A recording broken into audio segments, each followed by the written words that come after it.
Over the last 12 months, most Coloradans have received one, maybe two, even three separate stimulus checks. A family of four receiving all of them would have brought in just over $11,000.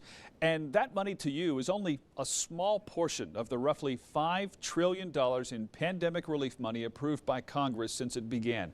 Tonight we ask where that money really comes from and what, if any, long-term effects it'll have on the country.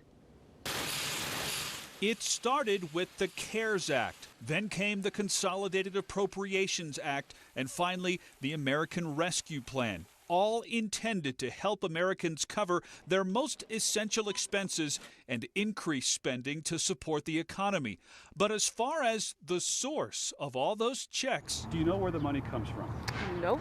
A surging national debt. My assumption is that it's borrowed. Came from a couple different sources. Do you think most people know where the money comes from? Probably not. I think most people just take the check. Who knows what the agreements are? Government spending comes from three sources. Dr. Daniel Johnson, a professor of economics at Colorado College who specializes in public policy, says those three sources are tax revenue, borrowing from either American or foreign lenders, and creating money from the Federal Reserve, although it's really not paper, instead digits on a computer screen. How are we financing this particular stimulus package? Well, it's a combination of those. And while the exact makeup of each package approved is unclear, it is a certainty that the government will eventually have to pay it back. Because of that, many lawmakers in Washington and many we spoke with here believe the stimulus bills were too large. But Dr. Johnson isn't so sure. I think it was wise, and I think the impact proves that. To support that, he points to unemployment because many economists feared the pandemic could have easily created the type of unemployment not seen since the Great Depression. We managed to battle the unemployment rate down from 15% this time last year to about 6% now.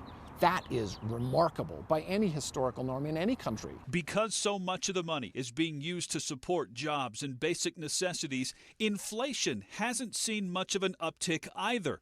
Dr. Johnson's only real concern is the lack of time spent scrutinizing every page of these packages. It's been short because the need has been urgent. But given the level of sudden shock to society that COVID-19 brought, he feels both the timing and the total of the stimulus rounds likely prevented a far more serious setback.